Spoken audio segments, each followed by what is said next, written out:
There he is. Hey man, how's it going? I'm okay. Oh wow. It's 2 minutes later. I was like, oh shit, is he not gonna come? Oh, I'm so happy you came. Oh yeah, of course. How you I'm doing? still a little bit sick.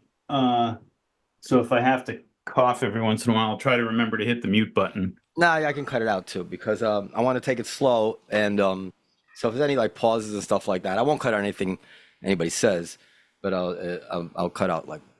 Dude, that's a pretty sick library you got back there. Oh, that's a green screen. Oh, okay. I would have totally lied about it if I were you. But I do have a bookshelf pretty much like that in my living room, except that they're books that have been handed down. They're books my father had. I didn't really become a reader or anything academic until like my 50s.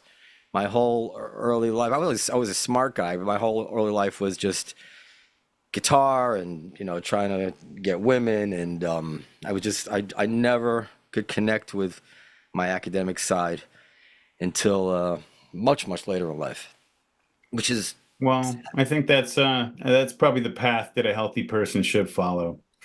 yeah. Were you always like this?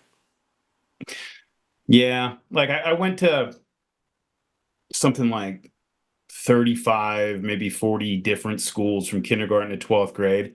So I was just moving sometimes every 2, 3 months, just all the time. And so with the change of environment, I just ended up being kind of a bookworm. And that would be my continuity from place to place, and yeah, I've always been that way. You were a military brat? No, just single mother who had some problems and we were poor, moving around, kind of shacking up with whoever we could for a few months until we got evicted and moving on again. Well, that's interesting. I mean, I didn't know that, and it's probably plays a part. It must play a part in the way you see the world, right? And also the emotional intelligence. Uh, so I'm probably gonna talk a little too much at the top, but bear with me because I just think it's important. So, and also I wanna be able to cut in a couple of not things like evidence of the prosecution, but like things of yours that you've said that I've liked and that have moved me, that I've seen of yours. So I might refer to some of them, but I might then later go and replace them with it actually in your own words, if that's okay. All right. Yeah, Yeah. and I don't mind if you got to ask some hard questions, man. I get it. Like, I had this plan way back, like this was like 2016, 2017 when I was first starting a podcast, and I had this great idea with all the political polarization and stuff going on. I was going to go out and I knew these people, so I could go do it, but I was going to interview a white nationalist, a black nationalist, an Israeli settler, and a Palestinian activist, like a hardcore Palestinian activist, and just talk to them, right? And so the first one I was able to set up was the white nationalist dude. And he was like the most polite, nice, friendly person ever. And I'm just have an agreeable personality that when somebody's nice to me, I'm just nice to them. And the whole thing came off like I was just his best friend and everything. And people still give me shit about it. So like I understand. Like you gotta, I don't mind. You do what you gotta do. Well, okay. I'm not, I, yeah, I like you're kind of putting yourself as the white nationalist in that analogy, but I don't think you mean to Well, do that. No, and I think to some of but your the to but the some of grief, your viewers, yeah, the grief that I'll that's take, how they're gonna see it. yeah, So and I wanted to ask you about this. Greg Johnson, that's his name. Greg Johnson, right? That's his name. yeah. Oh, you know about that. Okay, yeah, I yeah, read it, yeah. exactly. But I'm That gonna that ask was you. a lesson, man. That was like when I learned that interviewing is not just like, oh, you sit down and chat with somebody, like it's an actual skill that you have to develop and acquire. Yeah, that was a hard lesson, but Yeah. Well, I'm gonna ask you. I'm gonna ask you. Listen, I'm not gonna ask you the questions that I've really spent a lot of time wondering about, and I'm not. Well, let me just start. So I yeah, was, yeah. I was going to start here by reading something, and maybe I'll actually get the actual version of you saying it that you said, which I think nicely sets up the interview with something that I listened to yesterday. You said the following. Many of us have had experiences reading novels where we think that the author must have been writing this as a personal letter to us. It gets to us so well, or some aspect of us. It may even be something that we didn't see or understand about ourselves before, or something we vaguely felt but hadn't been able to articulate well. Nietzsche had no problem articulating himself, But even the most clear thinking and articulate among us are often unclear and inarticulate when thinking or talking about ourselves, at least when we're trying to be honest. A good novel can give us deep insight into ourselves precisely because we're often not honest with ourselves about ourselves. Early in Notes from the Underground, Dostoevsky writes that, quote, "Every man has reminiscences which he would not tell to everyone, but only to his friends. He has other matters in his mind which he would not reveal even to his friends, but only to himself, and then only in secret. But there are other things which a man is afraid to tell even to himself. And every decent man has a number of such things stored away in his mind." That's a very powerful thing that you said there. It's true to anybody who wants to be honest. And with you, I wonder if we see glimpses from time to time of the things that you're struggling with that you might be of two minds about. So let me just read my little notes here. Like, they're probably pretty well written. "I want to avoid as much as I can getting into any factual debates with you. Not that it wouldn't be great fun to have an Israel-Palestine debate, but I don't think that's what will be of interest to people. Also, I'm tired of those debates. So that, I've had enough of them. It's crucial to me that you register in real time anything you think I'm leaving out or anything I say that's not fair. No matter how this conversation goes, your followers on Twitter and YouTube are going to come at me in an awful way. So if you think I need correcting, please don't hold back." Meaning, like, don't feel like you have to say, be quiet about anything, like, because this is going to go out there and this is forever. The internet's forever. So if you think, believe me, it wouldn't be in bad faith that I'm doing this, but I'm not an expert on you, and I may be leaving out something that's totally relevant to it that only a monster would have left out. A totally dishonest person would have left that out, but I really don't know about it. So you correct it, and I think you know me well enough by now to know that's not my style. 100%. The question that most people are wondering about you, me included, is what makes you tick. What is the ideology and worldview from which your tweets and interpretations of events, historical and otherwise, percolate? I've taken tremendous tongue lashings from people, and boy, this is true, Darryl. Tremendous tongue lashings from people for having stuck up for you, and for the obvious struggle I've had turning on you, as it were, despite various things that you've said. And I've struggled to explain it even to myself. I was like, what's going on with me? Like, he says this, he says that, but then the heart of the answer occurred to me, and I think I texted you at this time. I heard someone on a podcast, Jewish, talking about how deeply they admire and appreciate Dostoevsky's work, despite the fact that he wrote an anti-Semitic screed, or in my view, a screed, called The Jewish Problem. Now, I didn't know about this stuff. I say in my view because I since found out that Dostoevsky is your favorite philosopher, and I didn't know that either. Not author, not novelist, but favorite philosopher. So perhaps you might disagree that it was anti-Semitic, but we can get to that. Anyway, the point is that there are tremendous feats of insight in your work. I don't know if they're all yours, if they're original or not, but they are things I hadn't heard before. They're things that you're able to, even if you did take them from somewhere, you apply them in a very, very clever way, and that's what smart people do. They make connections. Things about human nature, about honor cultures, about what makes paranoids and narcissists tick. Other things that aren't coming to my mind at the top. I'll just give you one quick example. Like it's such a unrelated to the kind of thing you might think I'm going to bring up, but it stuck with me, and I went and looked it up this morning. Mark Andreessen, the famous tech billionaire or whatever, he had tweeted out, "Organizations that don't have to be competent aren't." Now, of course, like, I'm a businessman. I was like, well, yeah, damn right. That's exactly the problem I face all the time, especially my business is very successful, and you think whatever. And you answered, or you retweeted, "The worm in the apple of America's unipolar moment." I'm like, this motherfucker is so smart. Like immediately it occurred to you that when we had everything going for us, we didn't have to be competent anymore, and the degradation followed from that. And this is an example, Darryl, like when somebody is that smart, and somebody can write Crime and Punishment, like, that, which is the book that I read during COVID. It hit me like no other book ever has.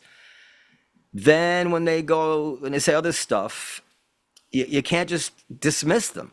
Like you wonder, like, what's going on? Why am I diverging from this guy, and maybe it's me. Like maybe I'm diverging because he's the guy that's right, and I'm the one with blind spots here. So all right, I have my own personal suspicion that you see and interpret the world primarily through the lens of Christianity as you see it. And you see it quite differently than modern evangelicals who I don't know about this stuff, but I'm gleaning it, who see a religious obligation to support Israel and the Jews. So I want to start with, get right into it, with this tweet exchange that you and I had. Somewhere on Twitter, somebody was discussing the book of Matthew. And for those who don't know, the book of Matthew is this part of the New Testament which has been weaponized against the Jews for I don't know how many thousands of years. It has things like, "For I tell you, you will not see me again until you say, 'Blessed is he who comes in the name of the Lord.'" And it also says, and this was part of the Passion of the Christ, Mel Gibson's movie, part of the controversy there because he insisted on leaving it in. "All the people answered and said, 'His blood be on us and on our children.'" And I also saw it translated on the internet as, "The crowd answered, 'We'll take the blame, we and our children after us.'" So when I asked you about that, some of those, I don't know which specific quotation it was, you had a very nice answer. You said, "Brother, that's a long chat, best left to whenever we can coordinate that drink together." So, I mean, I got more here, but why don't you start there? Like, what do you see a divine hand in what's happened to the Jews since that day, since the crucifixion? Well, since before the crucifixion, sure, of course. If what you mean is has what's happened to the Jews since then been like a divine punishment, then no, I don't mean that. I don't mean like Nebuchadnezzar being sent to Babylon or something, but there's always a divine hand on the Jews. And I think any Christian has to believe that. And anybody who wanders away from that idea is doing something other than Christianity, you know. I can't remember what the context of that coming up was. Maybe you have it there, but Or just some guy on Twitter tweeted something about Matthew, and I don't know if the context is that important. I'm not taking it like grossly out of context, I'm sure. yeah, no. I'm You just would trying to tweet about- remember what prompted the conversation because it might give me an idea of what was in my mind at the time. Like, maybe one of the things I've seen from some evangelical Christians on Twitter is they'll just they'll say that the Jews didn't kill Jesus, which is like an argument that it's one of those things that like you see it and you're like, that's just factually wrong if you're a Christian and you read the Bible and believe it. But this is really not an argument that I should be involved with. And yet I'm on Twitter and I have the personality makeup I do. So I'm going to get in this argument. Right. So, and so as a factual point, like a counterpoint to that, maybe it came up that way. I don't know. I mean, look, my Christianity is basically this, and this was, as far as I know, this was basic Christian theology until, 150 years ago in America and to a certain extent Britain, and is still basic Christian theology throughout the world. The Jews were the chosen people. They were chosen for a special task and marked off and kept separate from the rest of mankind through the law and through these boundaries that they set up between themselves and others because they had this mission, right? If you're a Christian like I am, is the most important mission. It was the central mission in all of the history of the universe, right? They were going to bring forth the Messiah into the world. Mm-hmm. God was going to come down to earth in the form of a man and experience the suffering and the fear and the abandonment that we have all suffered, go through that with us, die with us, and then be able to understand us, I think, in a way that altered his relationship to humanity, right? From obviously there's glimmers of mercy and things in the Old Testament, but there's a whole lot of wrath. And in the New Testament, you have mercy and you have compassion. And in my mind, that's because God came down here and found out what it was like for us, right? What it was that he'd been putting us through this whole time. Because if, just like you can't, God maybe can't create a weight too heavy for himself to lift. The logical contradictions are a limitation on God's power, right? So if he's infinite, he's perfect, he's all powerful, so that having a thought is the same thing as that thing happening in the world, like just unlimited power and eternal, then he's never watched his child die of leukemia. He's never worried what it was going to be like if he couldn't find food tomorrow for his family. He's never gone through any of that. He's never suffered. Almost by definition, if something, if you're suffering, that's a weakness, that's being picked at or something. So it was something that was not available to him. And I think in the Old Testament, you have a God who I think is learning it about mankind through his relationship to us. You see, like the Book of Job, which I think is the most. I mean, it's to me the most.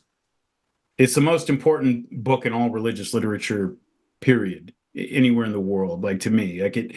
I think it. But you see there that God is confronted with this human being that is presented, if you take it on its face, at face value, on the terms it's presented to you.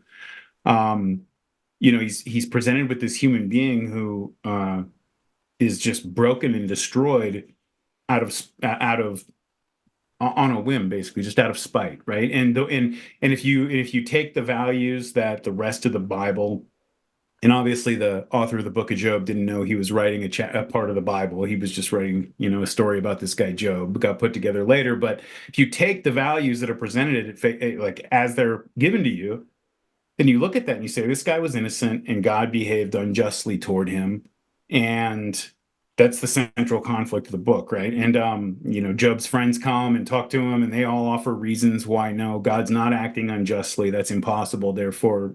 And Job stands up to all of them until the very end, when he's overwhelmed with just the power of the presence, right? So, but still, there was a confrontation with the possibility that he wasn't really, like, he didn't know what he was really doing to Job when he killed his family, like what that really meant to him, because he'd never experienced that before.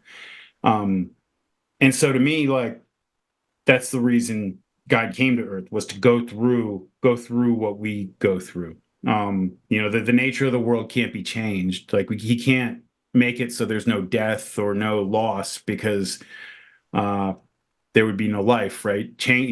Life requires change, and we experience change as suffering most of the time, so it has to be this way in order for us to exist at all. And he can't change that, but what he can do is come down and say, I know what you've gone through. I watched my son die.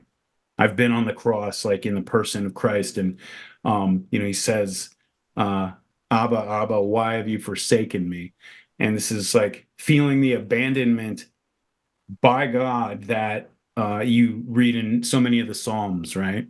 Mm-hmm. Which is, you have the Jewish people who have gone through these cycles of suffering, and there's these just heartfelt laments of, why have you abandoned me? Why have you forsaken me?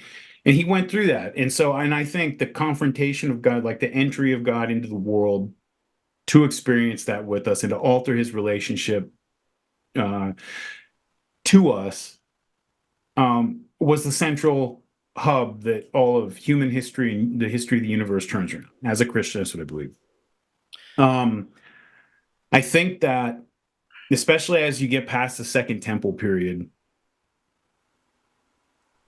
you have this is a strain that always existed in Judea and Samaria back, pre Second Temple, and you have to put together sources. It's difficult to do, but like this is a strain that always existed.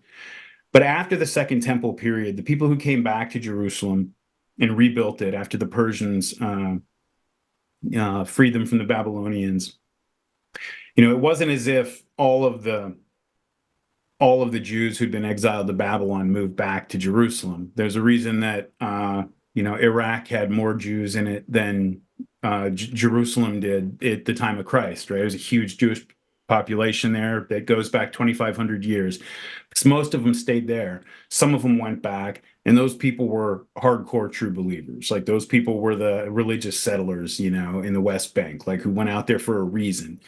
And you see that in Ezra and Nehemiah, where so much of those two books is them returning and finding that the people who'd been left behind had started to intermarry with their neighbors, and they're making them divorce all their wives if they've done that, and so on and so forth, right? And so these are people who are coming back with this like very strong sense of like maintaining those boundaries against the rest of the world.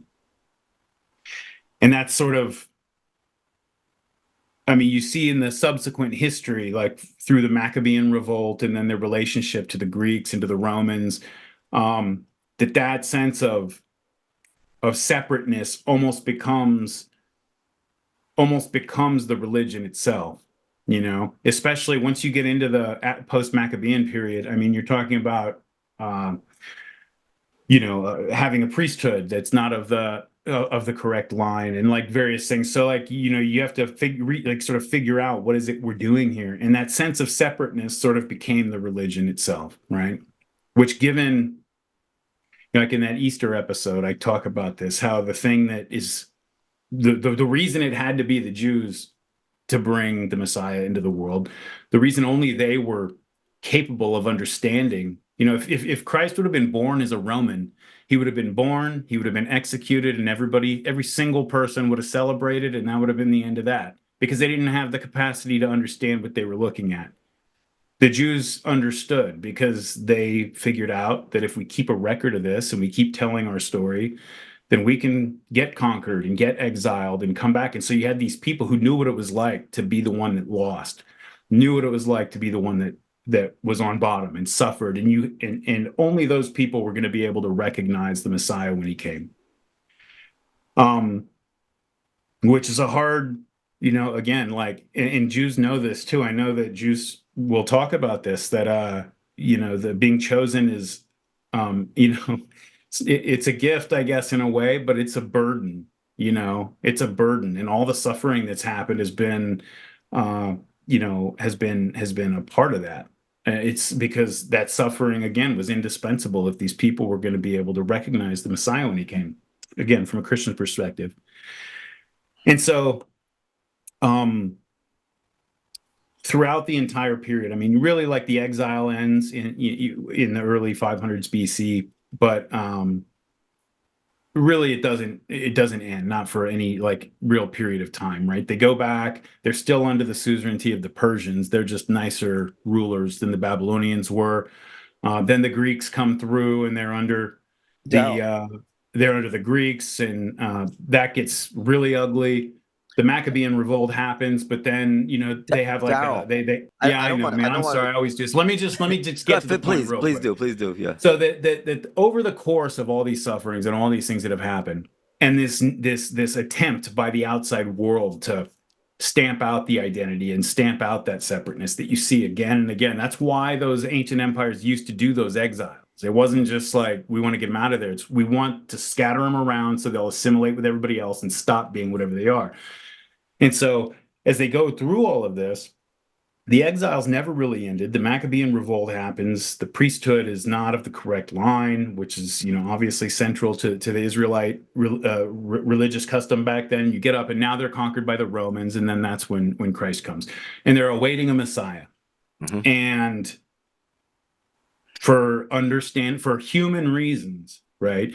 The same way we would all at least struggle with on some level, the Messiah they're waiting for is the one that's going to be a military leader or a rebel leader that's going to overthrow the system of power that they're laboring under and place them above their enemies and basically get revenge on these people who have done these things to them. And that's the most human response in the world. And so the Messiah did come, and he was going to end the exile, just like he said he was going to do. But ending the exile it didn't mean rising up against your enemies and overcoming them. It meant opening your arms and kneeling down next to them as equal children of God, which is another way to end the exile, right? It's a way maybe of backing out of the exile than smashing through it, but that's what it is. And so it did end the exile. And for the people who were in Jerusalem at the time, like the cadre that was there, And again, even at the time, the Jews in Alexandria and Babylon and, in Rome and a lot of the Greek cities, they kind of looked at the Jerusalem Jews as like a little bit extremist, which is understandable. They're in the holy city, right? Like people who live in Mecca are extremists, to Muslims in Lebanon or something. And so, but they were unwilling to, and I think this is just, again, you go through all the four gospels, the central conflict that's there is, is between this call to open your arms and welcome the Gentiles as equal children of God, that they're now part of the covenant, and that's the end of the exile. We're all brothers now. And the people who are saying, after what these people have done to us, like, you want us to, like, we're not going to do that. Like, to them, being chosen meant that, that we're special, just that we're different and special and the best, somehow. Like, that's the argument that John the Baptist it didn't mean we have an obligation. I don't know anything about this stuff, but it didn't mean we have an obligation to do what we were chosen for. Yeah, well, so, like, again, this is obviously, like, I'm coming from a Christian perspective. Like, I think what it became for the religious leaders in Jerusalem by the time of Christ was they were put on earth to obey God's law. Mm-hmm. Like, that was the point, like, of them being chosen and put on earth, was to obey God's law. And they lost sight of the question of obey God's law for what? Like, where's this going? What is this leading to? And if you're a Christian, it was leading to this. Let me just, but I get what you're saying. But for instance, you also tweeted out, God sent the Romans, that is sent, the Romans didn't decide. God sent the Romans to destroy the leprous temple and put an end to the Israelite religion for all time. Yeah. And that to me meant that there is a divine hand. If God sent the Romans to destroy the leprous temple, how come the other people who decided to destroy the leprous temple weren't also sent by God? I mean, did God just say, "Oh, I gave it a good shot, we failed, and now I'm on to other things"? Or was he thwarted forever, or is he still after that goal? I think that, And leprous temple, I mean, that's quite a. yeah, look, man, like, I'll tell you this. It's not your words, you're just quoting it. Yeah. Yeah, I came up on the internet in like the late 90s, early 2000s on message boards and stuff where it was just absolute chaos. And, I still sort of post on Twitter to hundreds of thousands of people as if I'm in a closed, message board with 80 people who've known me for years or something. And,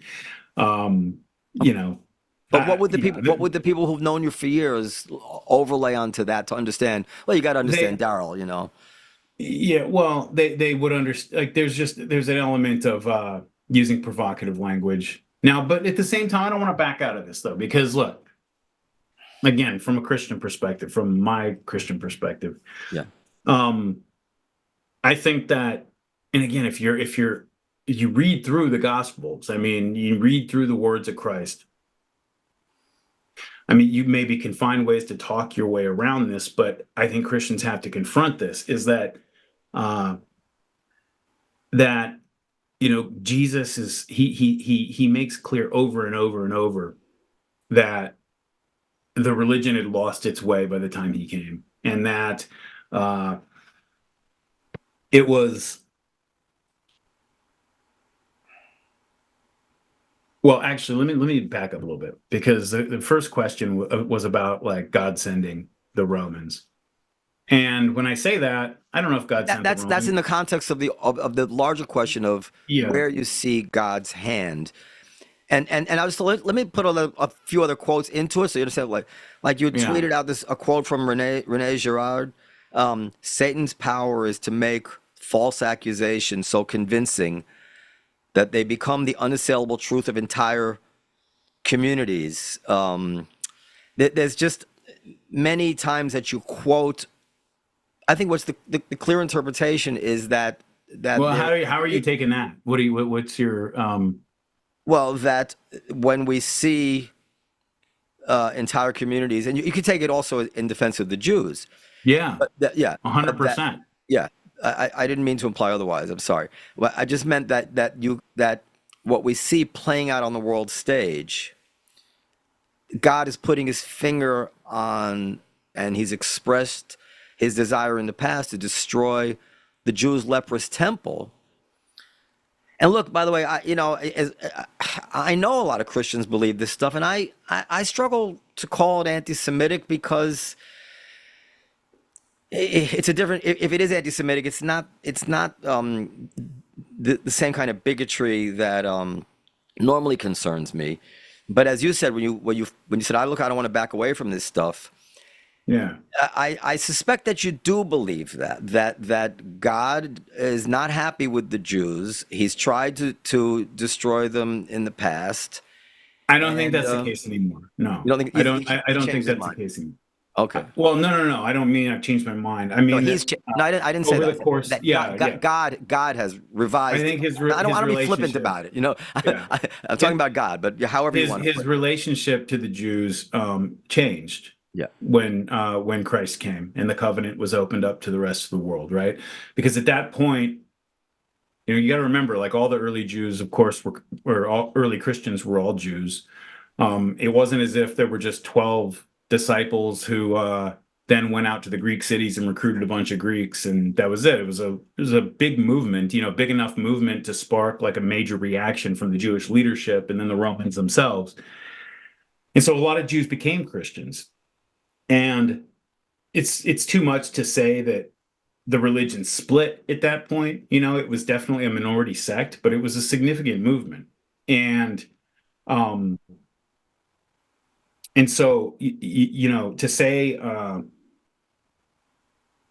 if you look at it like that, the Jews who did split off and become Christians, like they believed that they didn't think they were starting a new religion.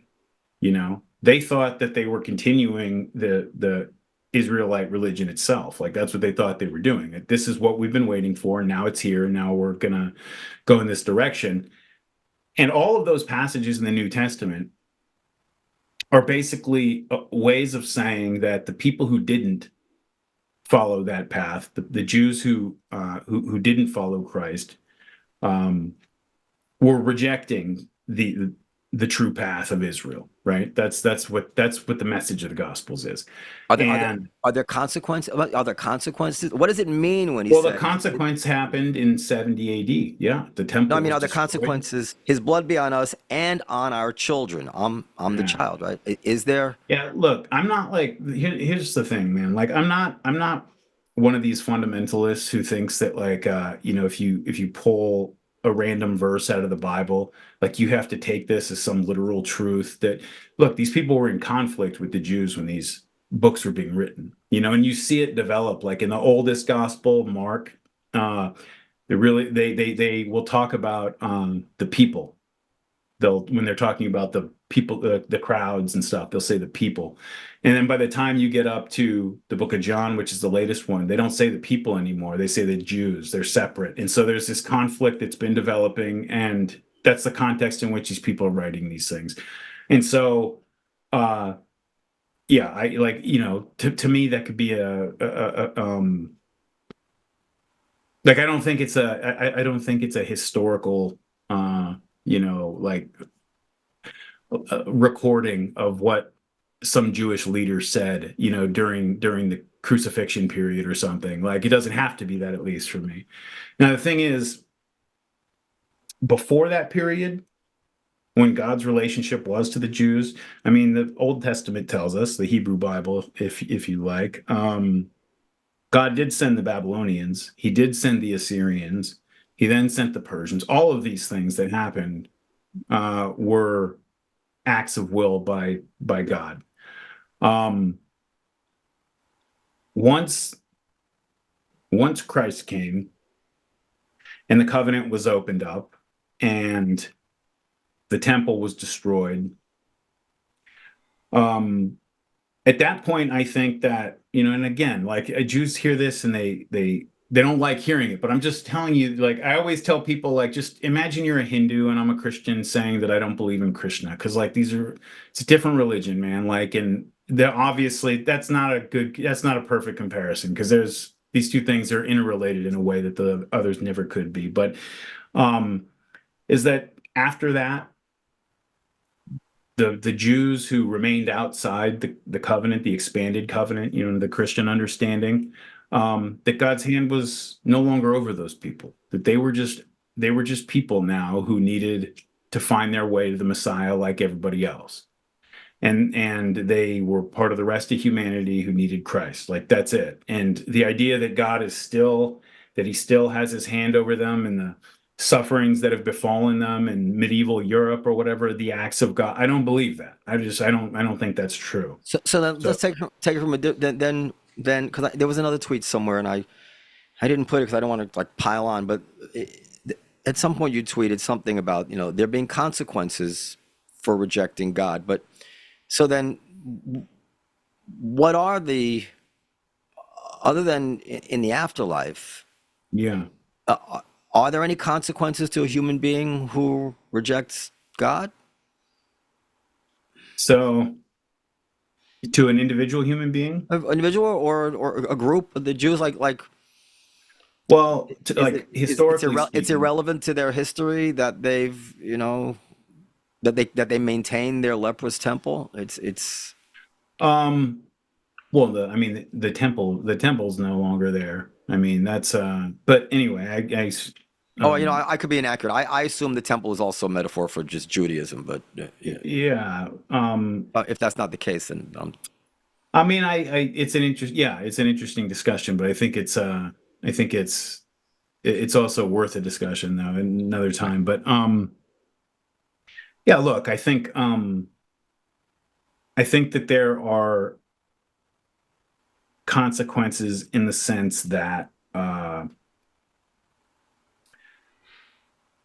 like one of the things I find is when I talk to American Jews, right?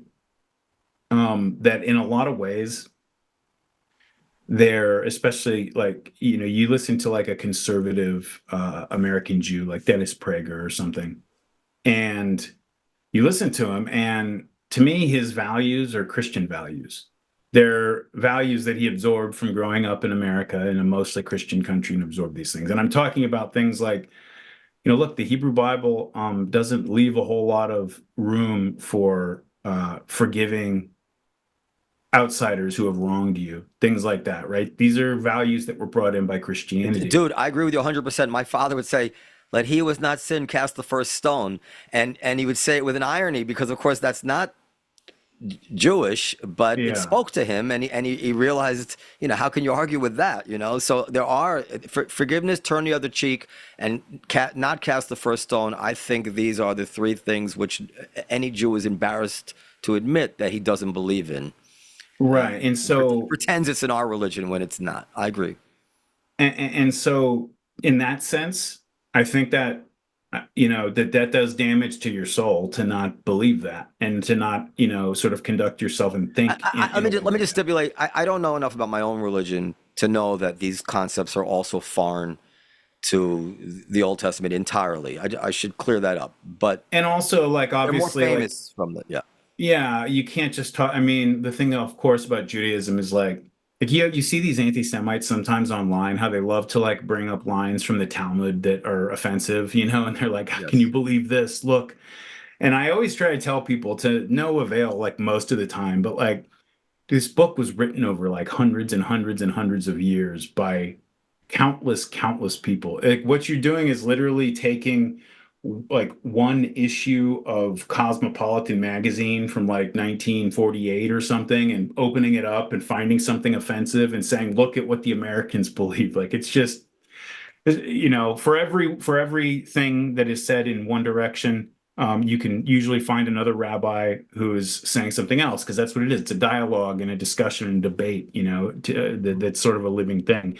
And so there's probably a lot of stuff that has developed in the Jewish religion that especially since the exile um, that has developed those values themselves. But in general, I think they're Christian values. I think that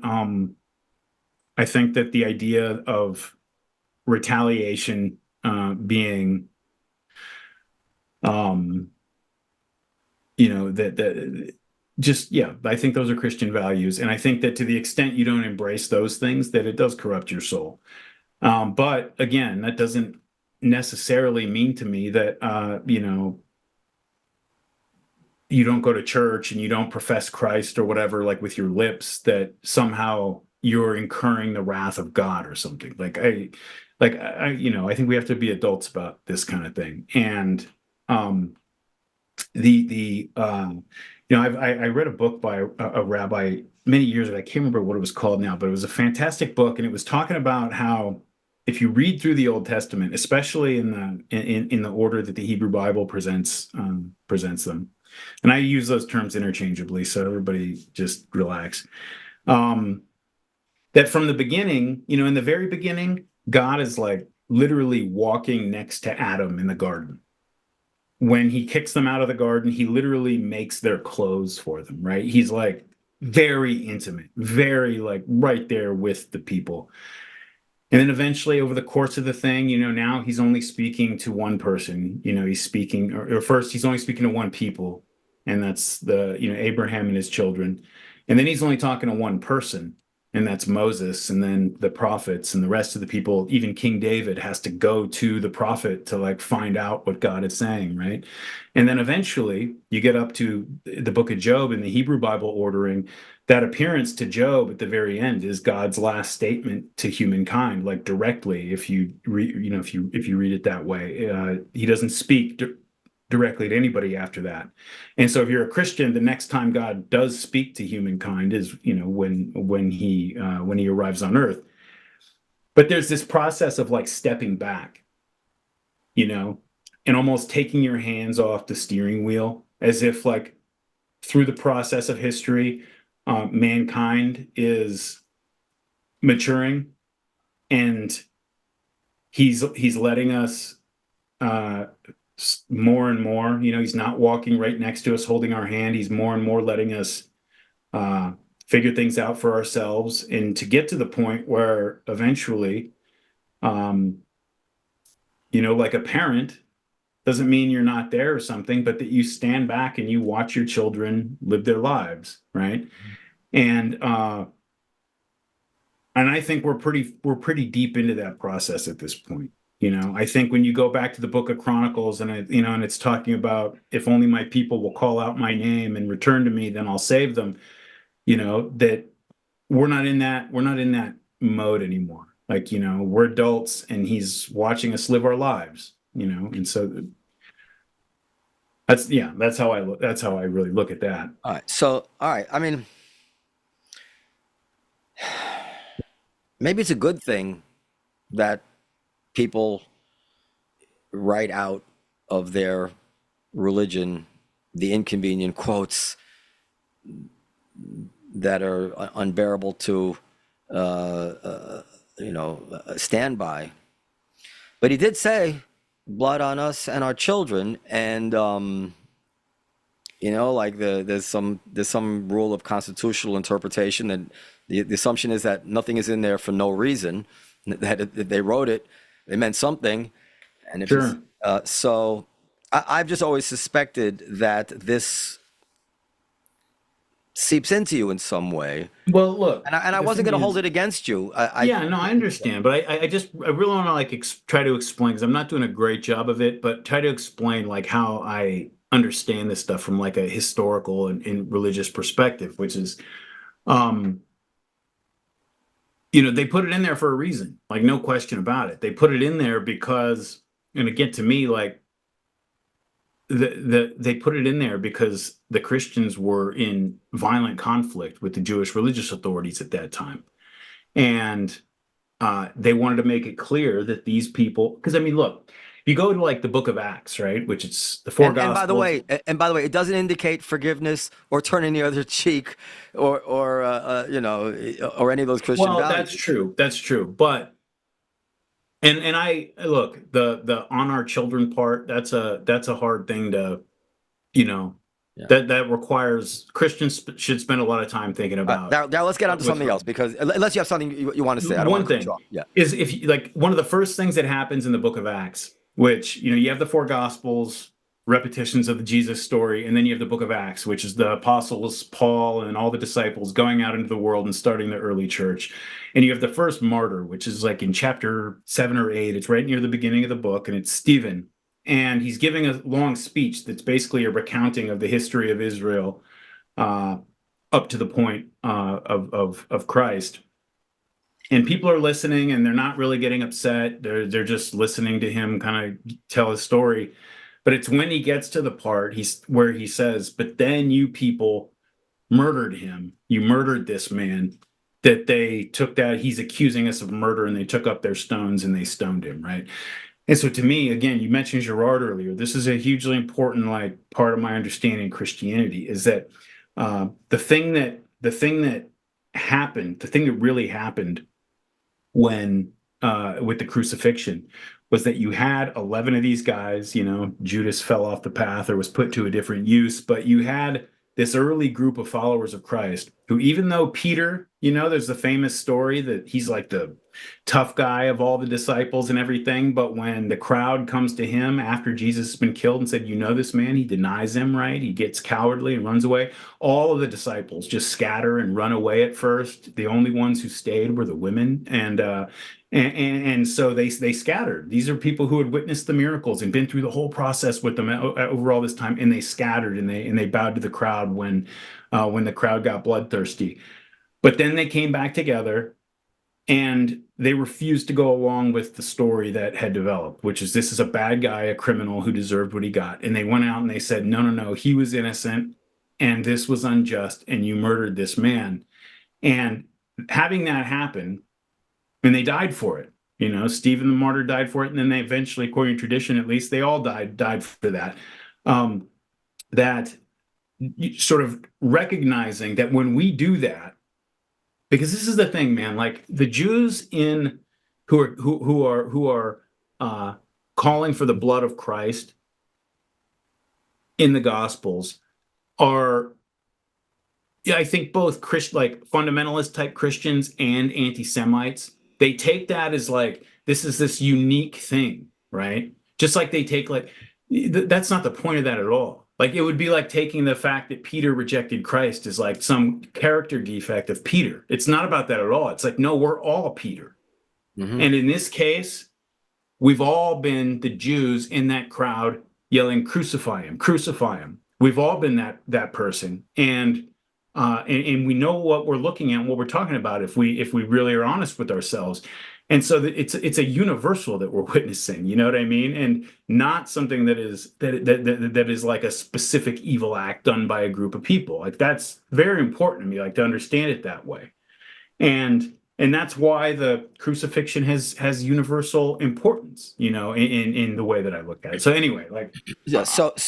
I should have put in the list of things that you speak very insightfully about as the dynamics of mobs. Well, most of the disciples were martyred because mobs don't like it when you stand up for the one they're targeting.